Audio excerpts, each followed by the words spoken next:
Meatloaf sounds a bit daggy, but I'm here to show you it can be very funky. And this recipe I've added to my cookbook because I love it so much. It's a combination of beef and cheese, and the sauce is smoky, absolutely delicious. Now what I've been doing here is just frying off some onion and some carrot. I grated them both. You want to cook this with a little olive oil for about 5 to 6 minutes. I haven't got too much colour on it because the idea is to get them quite soft. So I'm just spreading that out so it can cool quite quickly, because then I need to add my meat. I don't want to be adding raw meat to hot onions because it's going to start cooking it, and we don't want that. Now in the same pot, I can get on with the sauce. This sauce is so delicious. I'll need 200 mils of hoisin sauce, which is about this whole bottle, and we'll just get that into the pot straight away. Great. Now for some extra sweetness, and it's very traditional in American style meatloaf, some ketchup or tomato sauce, around 200 millilitres of that too. And for some acidity, some apple cider vinegar, so about 150 millilitres. And some water to bring it all together, just a splash. Some dried oregano and some Chinese 5-spice, a good amount of that in there. Now we're going to bring this to the boil. Give that a stir too, just to bring all the flavours together. And keep an eye on it. Once it starts to boil, you want to stir it frequently so it doesn't catch in the pot. All right, back to the meatloaf. This has cooled down nicely, so we can add our meat. 500 grams of beef mince. And to keep this super moist, I'm going to add a few things. First, a good handful of grated cheddar and some breadcrumbs. So a few handfuls of breadcrumbs. The last binding ingredient that I'll be adding is 1 egg. So we'll crack that directly into our bowl. A small pinch of salt to season the meat, and some freshly cracked pepper. Now the only way to mix this is with your hands. You want to mix everything until it's really well combined, so squish it together. You can see what I'm doing, I'm folding and squishing. By doing that, it's blending up nicely and it smells fantastic. Right, I'm happy with that meat, so we'll just pop that to the side for now, and let's have a look at this sauce. Perfect, it's reduced by 1/3, it's thick. Just going to scrape down the edges. That's looking good. And I will be adding 2 tablespoons of this sauce to our meat mixture, but it does need to cool to room temperature. While that's happening, let's get onto the bacon. Now we need strips of bacon for this. Just get a small knife, and I'm using middle bacon here, and we only want the streaky part of this bacon. You see it's nice and long, which means it's going to wrap around the meatloaf.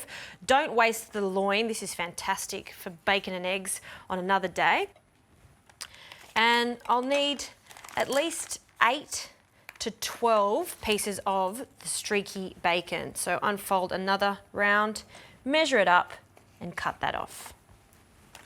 Okay, now I've just prepared a tray with some baking paper, and now we're going to make like a collage of bacon. I'm just going to spread that vertically over the tray and just overlap the bacon slightly so there's no gaps, and pressing it into each other.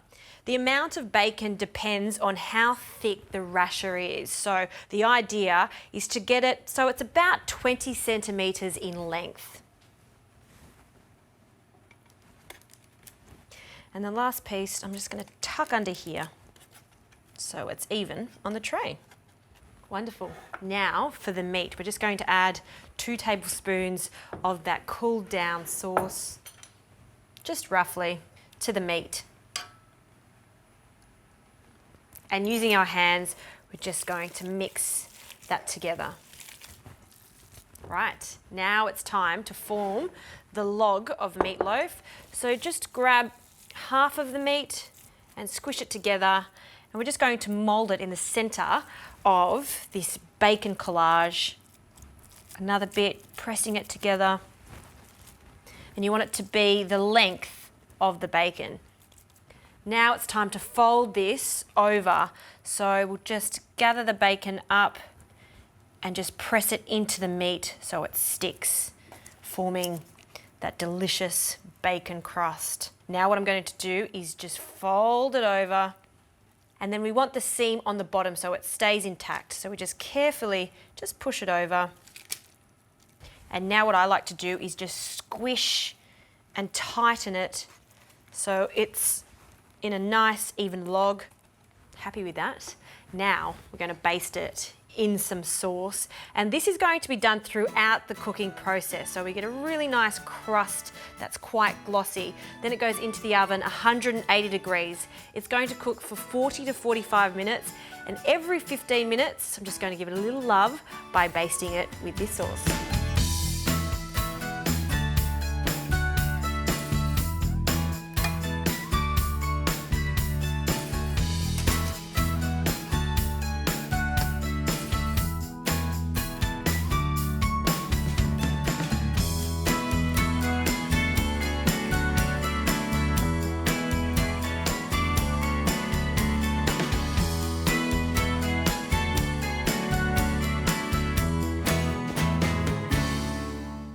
That, my friends, is how you make an epic meatloaf.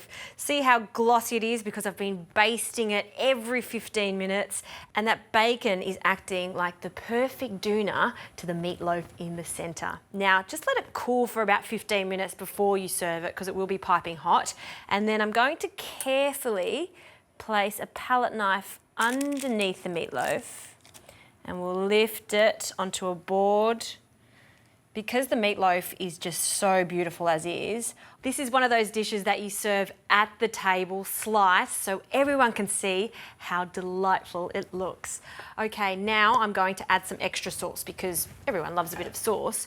So I've just reheated the sauce, and we'll pop it into a bowl just on the side. Just scrape that down so none of that goes to waste. And we'll put that over here. And now to slice it so you can see how moist it is in the center. Sharp knife, and we'll just cut very chunky slices. First one. See how good that looks? I love the pink ring around the outside, the bacon there. Another slice. Just let that sit like that. This is perfect with a coleslaw, or if you want to go all American, add a potato salad too. Whatever you do, make sure there's leftovers though, because this cold in white bread the next day, mwah, delicious!